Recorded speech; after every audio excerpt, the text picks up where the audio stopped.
Hi viewers, welcome to our channel. కేంద్రంలో ఏ party అధికారంలోకి వస్తుంది జూన్ 4 నాడు మనందరికీ తెలిసిపోతుంది. అయితే ఇప్పుడు దీనికి ఏపీ పాలిటిక్స్కి చిన్న లింక్ ఉందని అంటున్నారు. అది ఒకవేళ కేంద్రంలో కాంగ్రెస్ పార్టీ అధికారంలోకి వస్తే ఇక్కడ జగన్మోహన్ రెడ్డి గారికి పెద్ద ప్రాబ్లం ఫేస్ చేయాల్సి వస్తుందని అంటున్నారు. అసలు ఎందుకు ఈ ప్రాబ్లం అంటే కాంగ్రెస్ పార్టీ నుంచి విభేదించి జగన్మోహన్ రెడ్డి గారు బయటకు రావడం చూసాం. వైసీపీని పార్టీ పెట్టి చీఫ్ మినిస్టర్గా కూడా చేస్తారు. అయితే ఇప్పుడు కాంగ్రెస్ పార్టీ అధికారంలోకి వస్తే జగన్ పరిస్థితి ఏంటి అని క్వశ్చన్ మార్క్. సో ఇదే అంశం మీద డిస్కస్ చేయడానికి ప్రజెంట్ మనతో పాటు సీనియర్ జర్నలిస్ట్ జయదేవ్ గారు ఉన్నారు. వాటితో ఒకసారి డిస్కస్ చేద్దాం. సార్ నమస్కారం. నమస్తే అండి. సార్, కేంద్రంలో ఒకవేళ కాంగ్రెస్ పార్టీ అధికారంలోకి వస్తే ఇక్కడ జగన్ పరిస్థితి చాలా ఘోరంగా ఉంటుందని చెప్పేసి కొన్ని ఆర్టికల్స్ రావడం చూస్తున్నాం సార్.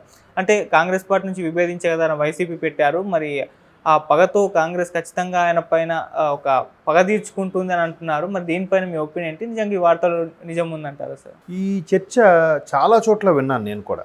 అంటే ఎవరైతే సోకాల్డ్ లేదు జగన్మోహన్ రెడ్డి ఆంధ్రాలో మళ్ళీ గవర్నమెంట్ వస్తుంది అని శంకలు గుద్దుకొని మీసాలు కీడుతున్నారో, గెలిపోవటంలో అనేది మనకు తెలియదు, దైవాధీనం.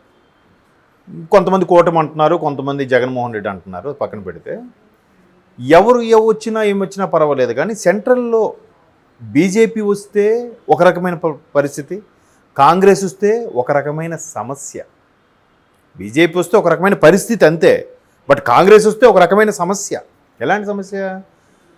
అసలు ఈయనకి అక్రమాస్తుల కేసు, క్విడ్ ప్రోక్రో, లేదంటే 14 సూట్ కేసు కంపెనీ వ్యవహారం, ఈడీ 38,000 కోట్లు, సిబిఐలో పెండింగు, సుప్రీంకోర్టు హైకోర్టుకి అలాగే రాష్ట్ర సిబిఐ కోర్టుకి అక్షింతలు వేయడము, దాని మీద ఇంకా 12 ఏళ్ళుగా ఆయన బెయిల్ మీద ఉన్నటువంటి వ్యవహారం, ఇవన్నీ కూడా ఒక్కసారిగా అట్టు తిరగేసినట్టు అయిపోతుంది సింపుల్గా.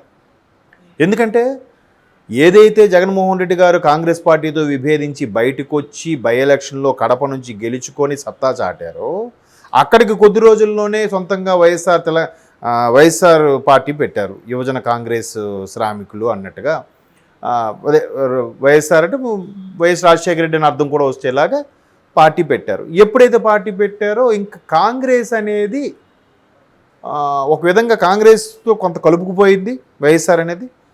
ఎప్పుడైతే ఈయన గవర్నమెంట్ వచ్చిందో కాంగ్రెస్ నామరూపాలు లేకుండా పోయింది.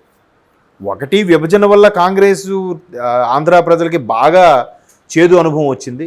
ఇంకా కాంగ్రెస్ వద్దురా మాకు అన్నట్టుగా డిపాజిట్లు కూడా లేకుండా అయిపోయింది.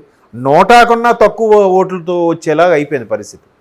అరే ఈ పరిస్థితికి కారణం ఎవరు అంటే, ఎవరు కాడు వాళ్ళ తప్పును అనుకోరుగా. ఇప్పుడు కాంగ్రెసే ఉంది, తెలంగాణకి ప్రజలకు ఆకాంక్ష తెలంగాణ కావాలి, ఓకే, బట్ ఆంధ్ర ప్రజల ఆకాంక్ష కూడా అడగాలిగా, అడగలేదు కదా.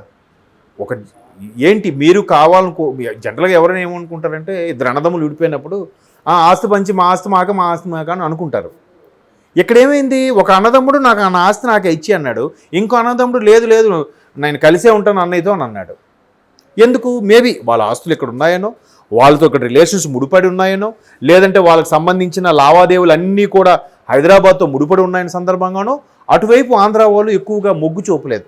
ఎందుకంటే తెలంగాణ ఉద్యమం ఇంకా తెలంగాణ ప్రకటించే ముందు అక్కడ సమైక్యాంధ్ర ఉద్యమాన్ని స్టార్ట్ చేశారు. అఫ్కోర్స్ దీనంత స్థాయిలో అక్కడ ఉద్యమం లేకపోయినా కలిసే ఉంటాం అనే ఒక వాదం కూడా వినబడింది కదా. సో ఇక్కడ మరి అలా కలిసే ఉంటామన్న వాళ్ళకి ఏదో న్యాయం చేయాలిగా. అలా చేయకుండా కాంగ్రెస్ ఏం చేసింది, నెక్స్ట్ మేమే వస్తాం, మేమే ఈ భారతదేశాన్ని నేను యువరాజుని అన్నట్టుగా రాహుల్ గాంధీ గారు స్టేట్మెంట్ ఇచ్చారు. ఏమని? వచ్చాక రేపు ఆంధ్రాను కూడా చూసుకుంటాం, దానికి స్పెషల్గా ఏమో ట్రీట్ చేస్తామని. తిప్పి కొడితే 10 ఏళ్ళు మళ్ళీ కాంగ్రెస్ గవర్నమెంటే లేదు నిన్నటి వరకు కూడా. రేపు ఏమవుతుందని తెలియదు. సో ఇట్లాంటి పరిస్థితుల్లో కాంగ్రెస్ ఆంధ్రలో భూస్థాపితం అయిపోయింది అనుకోవాలి. దానికి కారణం వాళ్ళు వేలెత్తి చూపించుకోరుగా. జగన్మోహన్ రెడ్డి గారి పార్టీ పెట్టడం వల్లే కాంగ్రెస్కి పరిస్థితి ఏర్పడింది అనే బలంగా నాటుకుపోయింది కాంగ్రెస్ అధిష్టానం. కానీ చాలామంది విశ్లేషకుల అభిప్రాయం, పొరపాటు నేను ఇక్కడ గెలిచినా గెలవపోయిన విషయం పక్కన పెడితే, సెంట్రల్లో కాంగ్రెస్ వస్తే తీవ్రమైన సమస్య, బీజేపీ వస్తే బీజేపీ సపోర్ట్ కూడా చేయదు వీళ్ళకి. ఎందుకు? ఆల్రెడీ కూటమిలో టీడీపీను జనసేన కలిసే ఉన్నాయిగా. ఇప్పుడు ఒక 3 నెలల కిందట సీఎం రమేష్ గారు ఇదే ఒక ఇంటర్వ్యూలో కూడా అదే చెప్పారు. జగన్మోహన్ రెడ్డి గారు రేపొద్దున ప్రభుత్వం స్థాపిస్తే రాష్ట్రంలో, రాష్ట్రానికి అవసరమైన నిధులు కానీ కేంద్రం నుంచి రాబట్టుకోవాల్సిన అంశాలు కానీ ఎట్లా తీసుకొస్తారు, ఎట్లా సయోధ్య కుదురుతుంది? కనీసం వెళ్ళి అయ్యా మాకు రావాల్సిన రాష్ట్రానికి ట్యాక్స్ లోపల రావాల్సిన డబ్బులని ఇప్పించండి, లేదా ప్రాజెక్టులను ఇప్పించండి, ఏ ముఖం పెట్టుకుని అడుగుతారు? ఒకటి, కాంగ్రెస్ వస్తే అసలు వెళ్ళడానికి లేదు, మాట్లాడడానికే లేదు, టఫెస్ట్ పొజిషను. బీజేపీ వస్తే ఆల్రెడీ బీజేపీలో కూటమిలో భాగంగా జనసేన ఉంది, టీడీపీ ఉంది. ఖచ్చితంగా ఒకవేళ బీజేపీకి కలుపుకుపోవాలన్న ఆల్రెడీ వీళ్ళతో సయోధ్యలో ఉన్నారు కాబట్టి ఈ మిత్రులు ఫీల్ అవుతారనే ఉద్దేశంతోనే వాళ్ళని దూరంగా పెడతారు. మరి ఎట్లా చేస్తాడు ఈయన? ఈ క్వశ్చను చాలామంది విశ్లేషకులు ఇప్పుడు కాదు 6 నెలల కిందటి నుంచి చెప్తూనే ఉన్నారు. బట్ అవేమి నేను ప్రభుత్వం వస్తే నేను సేఫ్, నేను ఎలాగోకలా మేనేజ్ చేసుకుంటాను అనే తలంపులో ఆయన ఉన్నాడు. వైసీపీ నాయకులందరూ కూడా ఏం కాదు, గవర్నమెంట్ వస్తే మనకు సేఫ్ అన్నట్టుగానే అనుకుంటున్నారు. కానీ ఏది వచ్చినా సెంట్రల్లో, ఒకవేళ వచ్చినా సెంట్రల్ నుంచి ఏంటి పరిస్థితి? కాంగ్రెస్ అయితే తీవ్రమైన సమస్య. ఎందుకు చెప్పాను కదా, కాంగ్రెస్ ఆల్మోస్ట్ ఆల్ నామరూపాలు లేకుండా అయిపోవడానికి ప్రధాన కారణం చాలా ఉన్నాయి. విభజన అనేది ప్రధాన కారణం మనకు తెలిసిన వరకు. బట్ కాంగ్రెస్ దృష్టిలో జగన్మోహన్ రెడ్డి గారు కూడా ఒక కీలకమైన పాయింటే అన్నట్టుగా వాళ్ళు ఉన్నారు. ఇప్పుడు వాళ్ళ పరిస్థితి ఏంటి? ఖచ్చితంగా ఉచ్చు బిగిస్తారు. ఇప్పుడు కాంగ్రెస్ హయాంలో వచ్చిందే కదా ఇదంతా కూడా. చాలామంది ఇప్పుడు ప్రతిపక్షాలను దియబట్టాలనే ఉద్దేశంలో చంద్రబాబు గారు అరెస్ట్ చేయించారు. చంద్రబాబు గారు అప్పట్లో ఇప్పుడు చనిపోయారులేండి, ఎర్రమనాయుడు గారితో లెటర్ రాయించారు అని ఏవో చెప్తారు. వీళ్ళు ఎర్రనాయుడు గారు లెటర్ రాయిస్తే కాంగ్రెస్ వాళ్ళు వినేస్తారా? చంద్రబాబు నాయుడు గారు 2019లో మాత్రమే కాంగ్రెస్తో సరేలే అన్నట్టుగా ఇది అయ్యారు. కానీ అంతకుముందు ఎప్పుడైనా కాంగ్రెస్ టీడీపీ కలిసిన దాఖలాలు ఉన్నాయా? మరి అటువంటి టీడీపీ చెప్తే కాంగ్రెస్ వినేస్తుందా? వినదు కదా. మరి మొత్తం ఈ కేసులు, వ్యవహారాలు, 18 నెలల పాటు జైల్లో ఉంచిన వ్యవహారం అంతా కూడా ఎవరు చేయించినట్టు? కాంగ్రెస్ కదా. వాళ్ళనేమనలేక, వాళ్ళనేమి విమర్శించలేక ఎంతసేపు ప్రతిదీ చంద్రబాబు చేయించారు. ఈవెన్ షర్మిల గారు మాట్లాడితే చంద్రబాబు గారు మాట్లాడించారు. విజయమ్మ గారు వీడియో పెడితే చంద్రబాబు గారు ఫోన్ చేసి చెప్తే విజయమ్మ గారు అలా కూడా చెప్తున్నారంట. ఎంతవరకు వాస్తవం? సో ఇటువంటి పరిస్థితిలో జగన్మోహన్ రెడ్డి గారు గెలుపోవటములతో పక్కన పెడితే రేపు సెంట్రల్లో ఏదొచ్చినా సమస్యే అనేది చాలామంది విశ్లేషకుల అభిప్రాయం. బీజేపీ వస్తే కొంత పరిస్థితి ఇంకోలా ఉంటుందేమో, కానీ కాంగ్రెస్ వస్తే మాత్రం సమస్య తీవ్రతరం అవుతుంది. ఎందుకు? రఘురామకృష్ణరాజు గారు లాంటి వాళ్ళు కానీ, పురంధేశ్వర్ లాంటి వాళ్ళు కానీ, కొంతమంది సీనియర్ లాయర్లు కూడా, పేర్లు ఐడియా లేదు నాకు, సుప్రీంకోర్టు కూడా లేఖ రాశారు.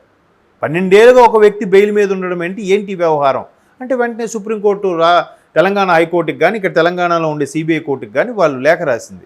మీరు ఇన్ని నెలలుగా, ఇన్ని సంవత్సరాలుగా ఏం చేస్తున్నారు, నాకు ఎక్స్ప్లెనేషన్ ఇవ్వండి అంటే ఎట్టకేలకు సిబిఐ కోర్టు ఏం చెప్తుందంటే, ప్రతి 2 ఏళ్ళకి ఒకసారి న్యాయమూర్తులు మారిపోతున్నారు, మేము అన్నీ ఎక్స్ప్లెయిన్ చేసి తీర్పిచ్చే టైంకి వాళ్ళు మారిపోవడం, వీళ్ళు మళ్ళీ పొడిగింపు తీసుకోవడం, మళ్ళీ బెయిల్ తీసుకోవడం, దీనికి ఇంకో వాయిదా అడగడం, ఇట్లా అయిపోతుంది. దీనికి ఒక కమిటీ లాగా, దీనికి ఒక స్పెషల్ కోర్టు లాగా ఒక ఎలకేట్ చేస్తే అదే కోర్టు ఆ సమస్య పూర్తిగా తీర్పు వచ్చే వరకు అదే న్యాయమూర్తి, అదే కోర్టు ఉంటుంది.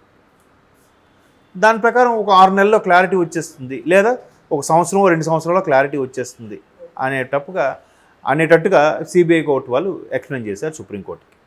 ఇదంతా వ్యవహారం, ఇదంతా ఏం జరుగుతుంది? ఇప్పటికీ చాలామంది చెప్తుంది ఏంటంటే అసలు కోర్టులు కూడా స్వచ్ఛందంగా పనిచేస్తున్నాయా అనేది కూడా చాలామంది రైజ్ చేస్తున్న డౌట్. దాంట్లో మూలాలకు వెళ్తే మనకేం తెలియదు. దానికి వచ్చింది, ఇక్కడ రాలేదు. ఏంటి కారణం అంటారు? ఎందుకు అంటే కోర్టులు కూడా పార్టీలు ప్రభావితం చేస్తున్నాయా అనేది చాలామంది సందేహం వ్యక్తం చేస్తున్నారు. దాంట్లో వాస్తవం ఉండదని నా అభిప్రాయం. ఎందుకంటే కొన్నిసార్లు మంచి వ్యక్తులకు కూడా దొరుకుతుంది, కొన్నిసార్లు కొంతమంది మంచి వాళ్ళకి కూడా దొరకట్లేదు. అది సిచ్యువేషన్ ప్రకారం అక్కడ వాదించే లాయర్ బట్టి ఉంటుంది, ఆ రోజు న్యాయమూర్తి గారు చూసే దృక్కోణం బట్టి కూడా ఉండొచ్చు. సో ఇట్లాంటివి ఇవన్నీ పక్కన పెడితే ఇలాగ ఇన్ని అంశాలు ఇంచుమించు 12-13 ఏళ్ళుగా ఆయన బెయిల్ మీద ఉండడం, ఈడీ జప్తు చేయడం, సిబిఐ కూడా వెంటపడడం, ఆ తర్వాత సూట్ కేస్ కంపెనీ అని, క్విడ్ ప్రోకో అని, రకరకాలుగా ఇన్ని అంశాలు ఉన్నాయి. కాబట్టి ఒకవేళ కాంగ్రెస్ వస్తే సమస్య తీవ్రం, బీజేపీ వచ్చిన పరిస్థితి ఇంకోలా ఉంటుంది. అంత తీవ్రంగా లేకపోయినా పరిస్థితి ఇంకోలా ఉంటుంది.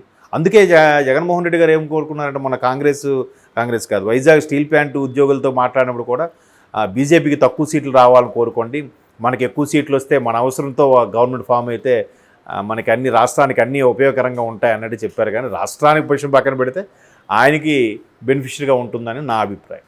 Okay sir, thank you so much sir.